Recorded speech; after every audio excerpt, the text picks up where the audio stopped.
제가 압축기 냉매 방식의 에어컨이나 이런 데 압축기를 좀 큰 걸 달아서 냉매를 두 개나 세 개 줄기로 이렇게 해가지고 쭉 보내가지고 각각 히트거기에서 응축기로 일단 발산하고 언오프도 할 수 있고요. 두 개만 보낼지 세 개만 보낼지.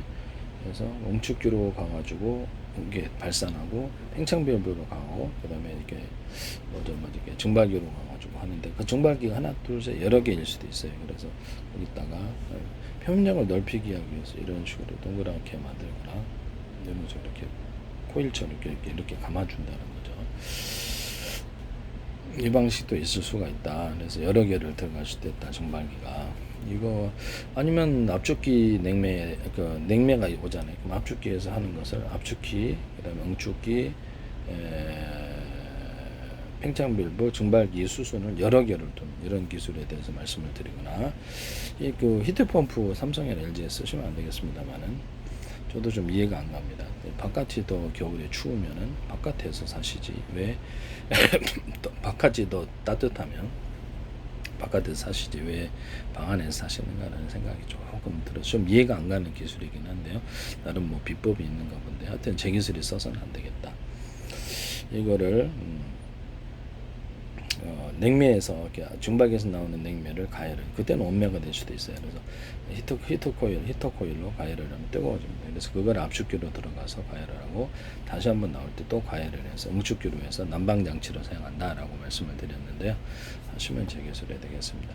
압축기 냉매 방식으로 해서 이거를 하나, 둘, 셋, 넷 이렇게 전체 아까처럼 여러 개를 둬가지고 그래서 언오프를 할 수 있고 시원한 냉방을 하는 기술에 대해 상중하로 냉방하는 그래서 위에 공기를 환풍기 방식으로 좀 뺄 수도 있어요. 상중하로 냉방하는 이런 기술도 쓸 수 있다. 선풍기도 상중하로 선풍기를 틀거나 그래서 그렇게 해가지고 시원하게 동시에 또 그 보온이 되니까 보온실에 돼버리니까 열기가 온실 효과로 입공기를 빼거나 이렇게 냉풍기 같은 것도 상중하로 해주고 이렇게 언오프도 할 수 있다. 3개짜리인데 5개짜리인데 이렇게 언오프도 히터기도 상중하로 동시에 틀어주고 높이를 따라서 방의 높이를 따라서 그럼 히터기를 그렇게 하시면 제 기술입니다. 히터기를 아니면 뭐 이 방식 공기를 빨아들여 갖고 이렇게 대류를 현상을 만들 빨리 해주는 그래서 이게 뜨겁게 해주거나 여기다 압축기 내면 차갑게 해갖고 제습기로 하기도 차갑게 만들어 주기도 하고 뜨거운 공기를 데워가지고 이렇게 빨리 난방하는 것이 난방 냉방 둘 다 된다. 이게 바람을 빨아들여 여기다 닿게 한다는. 그래서 여기 닿으면 이게 차가운 제습이 되기도 하고 뜨거운 공기가 차가운 면에 따르면 제습이 되고 그래서 난방을 뜨거운 공기 이게 집안에 있는 차가운 공기가 여기 닿으면 빨리 대류 현상을 일으켜서 뜨거워진다. 그래서 소형으로도 만들어 놓을 수 있고 휴대용으로도 가지고 다닐 수 있다. 차 안에 하시면 제 기술이 되겠다. 이거는 뭐 그러죠. 그 냉각 방식으로도 들어갈 수 있어요. 냉각 방식으로도 진공 청소기 방식으로 여론이 있는 것을 빼가지고 다른 데로 내보내는 팬의 속도는 이렇게 다양하게 있습니다. 진공 청소기를 한 군데가 아니라 두 군데에서 두 군데나 몇 군데에서 바람을 내보면 더 훨씬 더 압이 세진다. 또는 이렇게 송풍 얘기를 이렇게 이게 컴프레셔 같은데도 각도를 위 아래 여러 군데에서 바람을 빨아들면 굉장히 이렇게 압이 세진다. 그래서 비행체에도 이 기술을 적용할 수 있다. 공기 탱크 방식으로 5개 공기 탱크에서 받아들여서 큰 탱크로 옮겨서 압축을 쏴주거나 압축 공기를 이런 것도 가능. 컴프레셔도 이 기술이 가능해요. 하시면 이게 각도를 여러 군데에서 빨아들여요. 그래서 뭐 자연기류 플러스 인공기류를 같이 넣어주는 램제트에다가 아니면 이렇게 컴프레셔가 아니라 터빈 블레이드 같이 넣어주거나 이렇게 기류를 자연기류 플러스 인공기류를 같이 내리는 압축 공기를 같이 쓰는 방식을 쓸 수도 있다. 하시면 제 기술이 되겠다. 그래서 비행체 밑에 깔아주거나 그래서 비행체 터빈 블레이드 안쪽 또 바깥쪽에다가 기체 외부에 넣어가지고 할 수도 있다. 산화제를 그래서 액체 산화제를 터빈 블레이드 마지막 1700도 시에 거기다 다시 한번 뿌려줄 수도 있다. 압축 공기, 자연 공기를 넣어주거나 외부에다가도 나서 기류를 만들어서 움직인다. 그래서 하시면 제 기술이 되겠다. 뭐 이렇게 램제트 방식을 바람을 빨아들이잖아요. All new almond breeze. 지금 이렇게 틀어져가지고 유튜브가 램제트 방식으로 MZ 방식으로 이게 바람이 빨아져 들어오는데 그것을 정기적인 방식으로 추가로 이렇게 압을 해서 빨아들이는 방식도 있을 수 있다. 그래서 자연공기 플러스 인공공기 아니면 거기다 압축공기를 추가로 넣어서 자연규리에다가 압을 세게 만들어서 움직이거나 MZ의 특정 공간을 연료로서 추진하는 부분은 아닌데 살짝 연료로서 고온고압의 가스를 만들어주기 위해서 살짝 뿌려서 연료를 고온고압의 상태를 만들어주고 그래서 압 차이로 굉장히 공기가 많이 빨려들게 해서 추진 구조로 공기 추진 구조로 만들 수 있다라고 말씀을 드렸는데요. 터빈 블레이드에도 약간 약식으로 간단하게 만들어서 그건 이제 선풍기 같은 걸로도 대체할 수 선풍기 같은 것도 선풍기도 할 수 있고요. 송풍기, 선풍기가 나는데 그렇게 응용하자면 빨아들이고 각도를 여러 군데에서 빨아들일 수도 있어요. 아니면 여기다가 정기적인 방식으로 이 터빈 블레이드를 돌려줘가지고 이럴 때 시원한 바람을 만들어서 뒤로 내뿜는 이것이 이제 송풍기는 선풍기도 될 수 있다. 위험하지만 않다면 대용량과 저용량 이렇게 소형 이런 것들이 있을 수 있고 가격대별로 틀리겠죠. 되게 간단하게 만들어서 그렇게 만들고 하시면 되겠어요.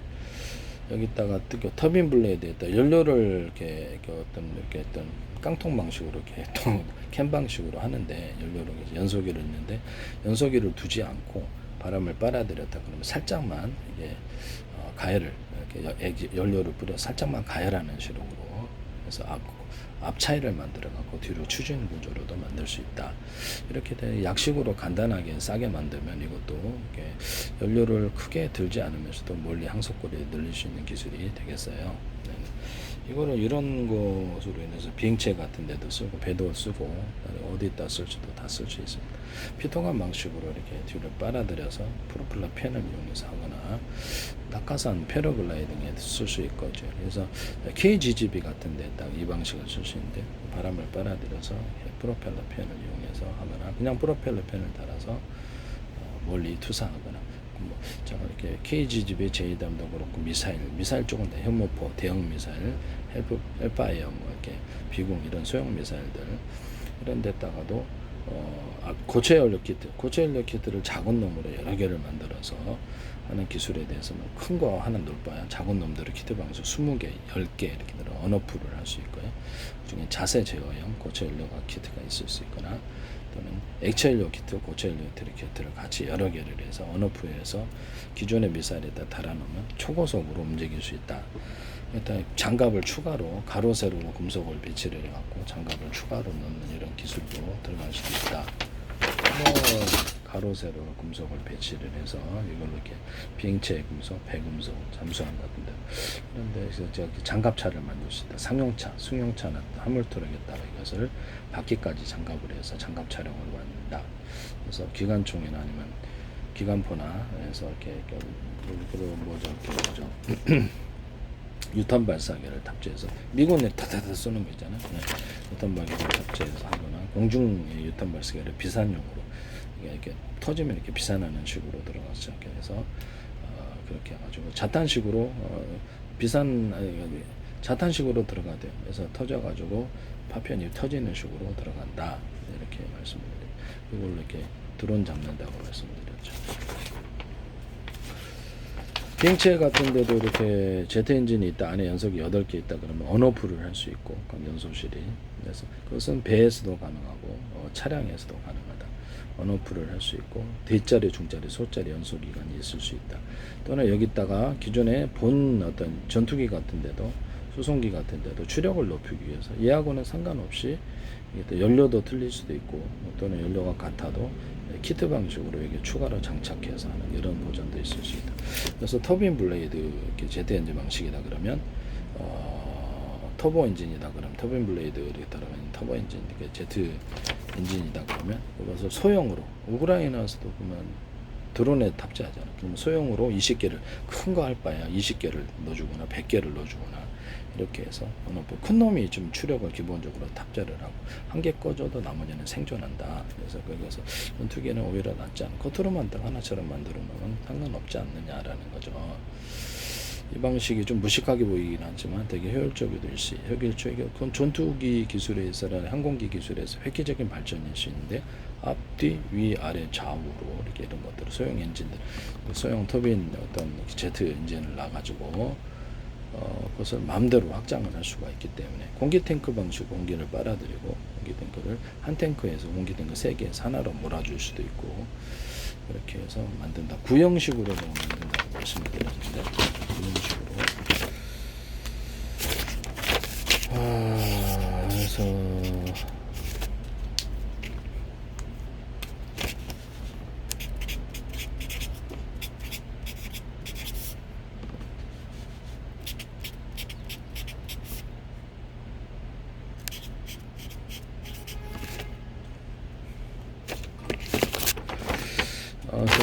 앞뒤 위아래 좌우로 이렇게 나가지고 이것을 이렇게 미사일이 딱 오면 이렇게 싹 옆으로 지금은 전투기가 선회 방식인데 잠수정 같은데도 프로펠러 펜을 달거나 해서 여기서 오면 컴퓨터 조종으로 이렇게 싹 옆으로 피하기만 선회하지 않고 싹 피하기만 하면 된다는 거죠. 이 방식을 사용한다. 소형 잠수정도 그렇고 그러면 여기다 공기를 넣어줘야 되는데 터빈 블레이드가 있어야 되는데 원래는 공기 탱크 방식으로 빨아들여 공기 탱크를 여러 개 갖고 다니면서 5개에서 1개로 몰아줄 수도 있다.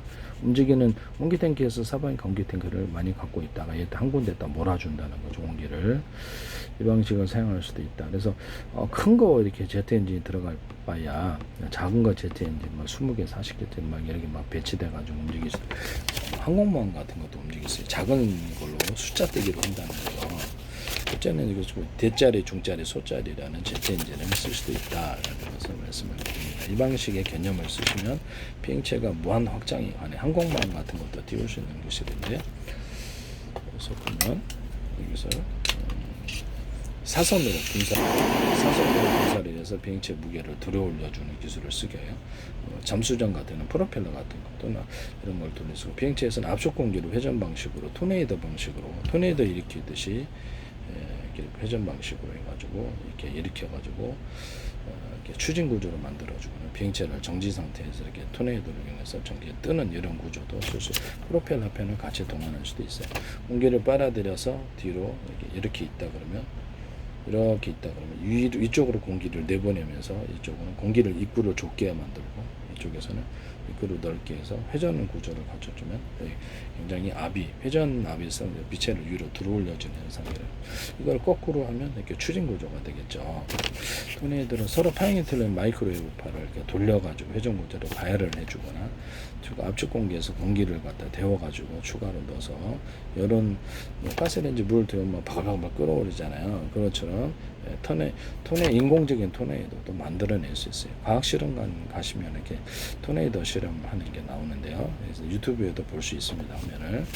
그래서 그렇게 해가지고 비행체를 이렇게 토네이도를 통해서 이렇게 뜨는 구조로 들어가거나 인공적인 토네이도도 이렇게 그래서 토네이도를 하나, 둘, 셋 해가 갚혀주면 되니까 하나, 둘, 셋 여러 개 만들어가지고 주변에다가 가까운 데다 열원을 하면 이것들이 합쳐져요. 네, 이렇게 해가지고 토네이도를 만듭니다. 알고 보면 이렇게 별로 어렵지 않은데요. 네네. 하시면 저 기술이 되겠다. 기술을 무단으로 사용하지 말자.